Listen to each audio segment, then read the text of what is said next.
Hello tout le monde et bienvenue dans l'expatriation sans filtre. Je suis Karine, coach et spécialiste de l'expatriation. Aujourd'hui, on va parler d'une grande question que vous vous posez peut-être ou que vous vous poserez forcément un jour si vous partez vivre à l'étranger. Faut-il louer, acheter ou rester en mode nomade et flexible? Ce sujet peut paraître simple, mais en réalité, il concerne beaucoup plus d'enjeux personnels, financiers, administratifs et émotionnels qu'on ne l'imagine. Et comme d'habitude ici, on ne va rien vendre de magique. On va parler vraies questions, vraies situations pour que vous puissiez faire un choix aligné avec votre vie, vos besoins et vos moyens. Ici, on va chercher à comprendre les trois grandes options qui s'offrent à vous. La première va être de louer. C'est le choix classique et plutôt rassurant quand on s'expatrie. Louer, c'est souvent la première étape logique dans un projet d'expatriation pour une raison simple, la flexibilité, surtout quand on ne connaît pas bien les lieux. Quand on débarque dans un pays qu'on ne connaît pas encore, louer permet de tester un quartier, une ville, une ambiance, même carrément un pays. On peut déménager, changer facilement sans se retrouver enchaîné. Mais attention, il faut faire attention que dans certains pays, les baux sont très rigides, voire longs. Par exemple, un an ferme aux États-Unis ou au Canada. Dans d'autres pays, le marché peut aussi être saturé, les loyers donc très élevés. Pensez notamment à Lisbonne, à Dubaï ou à certaines villes australiennes. On peut aussi également vous demander des documents parfois difficiles à fournir pour un étranger qui n'aurait pas de CDI local, comme un garant, un contrat de travail local, un historique bancaire, des preuves de revenus, etc., etc. Donc, en fonction du pays, louer peut être une bonne première étape, mais pas toujours un choix de long terme. Acheter, la deuxième option qui s'offre à vous, c'est un vrai projet de vie. À moins que ce soit une erreur stratégique, à vous de voir. Acheter à l'étranger, c'est un vrai fantasme pour beaucoup parce que ça peut générer des revenus immobiliers très intéressants, surtout si vous avez des périodes où vous voulez rentrer en France, que vous avez acheté dans un pays ou dans une zone du monde qui est particulièrement touristique et donc dans laquelle vous pouvez facilement mettre en location saisonnière votre logement et donc avoir des revenus très intéressants de cette location. Mais avant de foncer et d'acheter de l'immobilier, posez-vous quand même quelques questions. Est-ce que je compte rester au moins par exemple 5 ans dans ce pays? Est-ce que j'ai un visa long terme ou une situation stable? Parce que si effectivement vous achetez et que vous avez un visa qui ne dure qu'un an, vous saurez que vous serez obligé de partir au bout d'un an, même si cela ne veut pas dire que vous perdrez votre logement, mais vous ne pourrez pas en profiter si votre visa n'est pas renouvelable. Également, est-ce que je connais bien le marché de l'immobilier local? Ça sous-entend, est-ce que je suis assez aguerrie pour ne pas me faire arnaquer? Et est-ce que je maîtrise les implications fiscales et juridiques? Chaque pays a vraiment ses législations et ses règles en matière de fiscalité, surtout en immobilier. La France en est un exemple assez parfait. Et il faut absolument que vous soyez au courant de comment fonctionnent tous ces aspects-là dans le pays que vous visez et dans lequel vous aimeriez acheter. Parce que en fonction de ce que vous compterez faire et en fonction du pays, vous aurez certains frais annexes à payer. Je pense notamment à des notaires, éventuellement des avocats, des agents immobiliers. Ça peut être des personnes auxquelles on ne pense pas forcément parce qu'on n'est pas du tout habitué à ça chez nous. Également, voyez en termes de fiscalité si vous avez des impôts à payer une fois que vous êtes propriétaire. Ça, il faut absolument y penser, tels que la taxe d'habitation ou la taxe foncière chez nous. Voilà, il faut voir si vous avez des frais supplémentaires en tant que propriétaire qui vont venir s'ajouter à tout cela. C'est pas du tout quelque chose de rédhibitoire, simplement renseignez-vous suffisamment pour maîtriser tous les aspects qu'implique le fait de devenir propriétaire à l'étranger. Dites-vous bien qu'acheter sans comprendre les lois locales peut être un piège en fait. Dans certains pays, les étrangers n'ont déjà pas les mêmes droits d'achat, je pense notamment à la Thaïlande ou à l'Indonésie, et il existe aussi des risques liés au financement. Vous ne pourrez pas nécessairement avoir de prêt immobilier si vous êtes non résident dans certains pays, avec des taux éventuellement plus élevés quand vous pourrez avoir accès à des prêts immobiliers, et avec des garanties qu'on vous demandera qui seront beaucoup plus lourdes que dans votre pays d'origine. En revanche, si vous êtes stable, que vous vous projetez, que vous avez les moyens et que vous pouvez donc idéalement payer comptant sans avoir besoin d'un prêt immobilier, acheter peut être une excellente manière de vous ancrer, d'avoir votre chez vous et de ne plus dépendre d'un marché locatif qui peut être stressant, surtout si votre propriétaire décide de vendre le bien dans lequel vous êtes locataire et que ça vous oblige à partir, ou parce que vous ne vous sentez pas complètement chez vous et que vous sentez que vous avez besoin d'acheter et qu'être locataire, c'est peut-être pas la solution idéale pour vous. Donc il y a plusieurs aspects à prendre en ligne de compte pour savoir si vous préférez louer ou acheter. Et enfin, on a notre troisième option qui est de rester mobile. Alors ça, c'est le choix que font généralement tout ce qui est digital nomade ou ce qu'on appelle les expats agiles.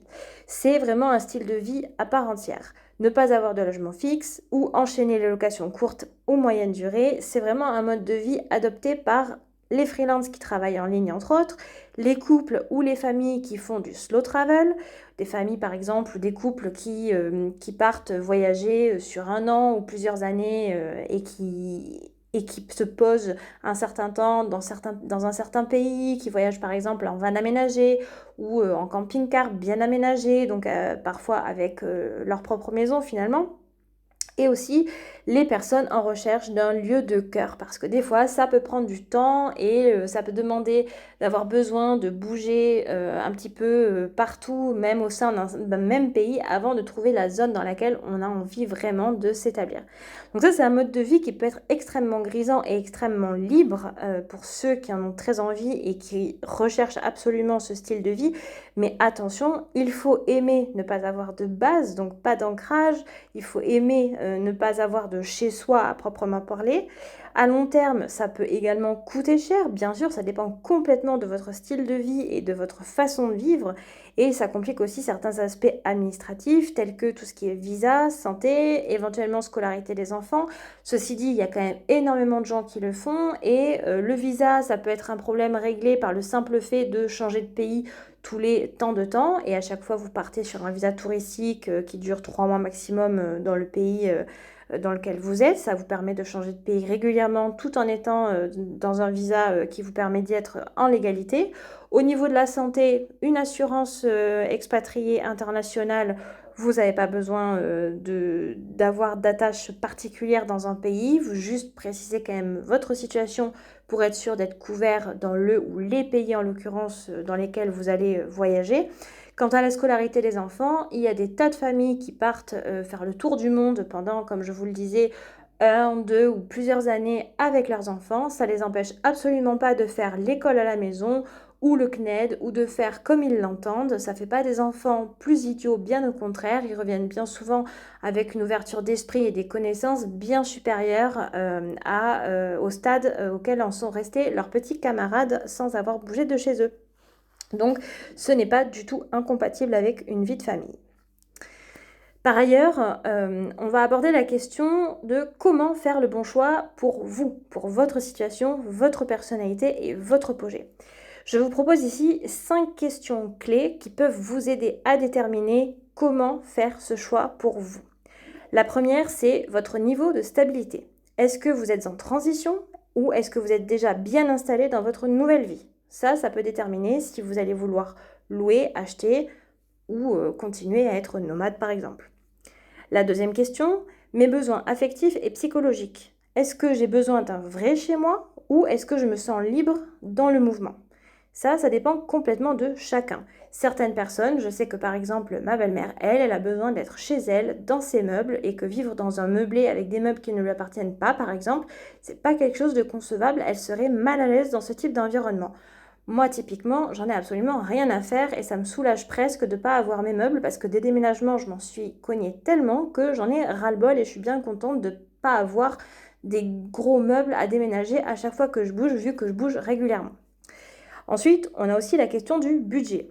Est-ce que j'ai les ressources pour acheter sans avoir besoin de faire appel à un prêt donc, ou est-ce que je dois rester sur une formule plus souple pour le moment ? La formule plus souple étant soit le nomadisme, soit la location, qui vous... Alors certes, c'est de l'argent à perte la location, on le sait tous, mais c'est une situation beaucoup moins onéreuse à l'instant T, à l'instant où on parle, qui peut vous laisser le temps justement de réunir une somme suffisante pour pouvoir acheter comptant et ainsi vous éviter d'avoir affaire à un prêt immobilier qui pourrait être assez désavantageux financièrement parlant. Ensuite, la légalité de votre situation. Est-ce que votre visa ou votre statut juridique dans votre pays d'expatriation vous permet d'acheter? Ou est-ce que c'est trop risqué? Quand on parlait de la Thaïlande ou de l'Indonésie tout à l'heure, vous êtes tout à fait capable d'acheter en Thaïlande ou en Indonésie en respectant certaines règles, en Thaïlande notamment. Vous serez propriétaire des murs, mais par exemple, vous ne serez jamais propriétaire du terrain si vous achetez une maison. De la même manière, si vous voulez acheter un appartement en Thaïlande, donc dans une copropriété avec plusieurs appartements, vous ne pourrez acheter en tant qu'étranger qu'à condition qu'au moins 51% des logements de l'immeuble dans lequel vous voulez acheter appartiennent à des Thaïlandais. Seuls 49% pourront être détenus par des étrangers. Ils font ça pour protéger un maximum leur population, vu que nous, en tant qu'étrangers, on arrive souvent avec un pouvoir d'achat bien plus élevé et que s'ils laissaient la porte ouverte à tout, eh bien, ça serait carrément la mort du pays et la mort des locaux. Et enfin, la 5e question, vos objectifs à long terme. Est-ce que vous voulez vous ancrer dans le pays d'expatriation que vous avez choisi, le premier en l'occurrence, parce que c'est pas parce que vous êtes parti dans un pays une première fois que ce sera votre pays pour toujours. Vous avez aussi le droit de vous dire, oh ben non, je me vois pas rester ici pour toujours, d'ici 6 mois, 1 an, 2 ans, je pense que je vais plutôt bouger et que j'irai dans tel ou tel pays. Ou est-ce que ce n'est qu'une étape justement dans un parcours qui est plus vaste et que vous n'aviez pas forcément anticipé dès le départ, mais cette première expatriation vous fait prendre conscience que en fait, vous avez envie d'autre chose, d'un après, d'un ailleurs à nouveau, et que acheter dans ce premier pays, c'est peut-être pas le bon plan si vous comptez pas y rester, sauf si par exemple ça peut constituer un investissement immobilier qui peut être rentable en votre absence. Donc ce sont plusieurs choses à réfléchir ici. Là, vraiment, il n'y a pas de bon ou de mauvais choix universel. Il y a vraiment juste ce qui fait sens pour vous maintenant, ou en tout cas dans la situation dans laquelle vous vous trouverez une fois que vous serez expatrié. Et c'est aussi ça, l'art de bien vivre son expatriation, c'est-à-dire prendre des décisions qui vont être alignées avec votre rythme de vie, votre énergie, vos moyens, vos envies, vos besoins, votre façon de penser, votre façon de vivre. Enfin, je pourrais faire une liste complète et bien plus longue sur ce sujet. Mais voilà, l'idée, c'est de vraiment, vraiment faire ce qui à vous fait plaisir, ce qui constitue des projets qui vous parlent et qui vous donnent un certain engouement et dans lesquels vous avez envie de vous investir ou pas. C'est vraiment en fonction de chacun. Ici, le conseil que je peux vraiment vous donner en tant que coach, c'est de ne surtout pas prendre la décision de louer ou d'acheter sous la pression. Ni parce que tout le monde autour de vous vous dit « mais enfin, c'est le moment d'acheter », ni parce que vous voulez fuir un marché locatif qui est difficile. Prenez vraiment bien le temps de comparer, de visiter, de comprendre et si vous avez besoin d'aide pour vous poser les bonnes questions, c'est exactement le genre de sujet que l'on traite en coaching stratégique justement dans le cadre du programme Easy Expat. Donc si vous voulez avancer dans votre projet avec clarté et sérénité, je vous invite à réserver un appel découverte gratuit avec moi. On parlera de vous, de votre projet, de vos envies et de la meilleure stratégie pour que votre installation à vous, elle soit réussie.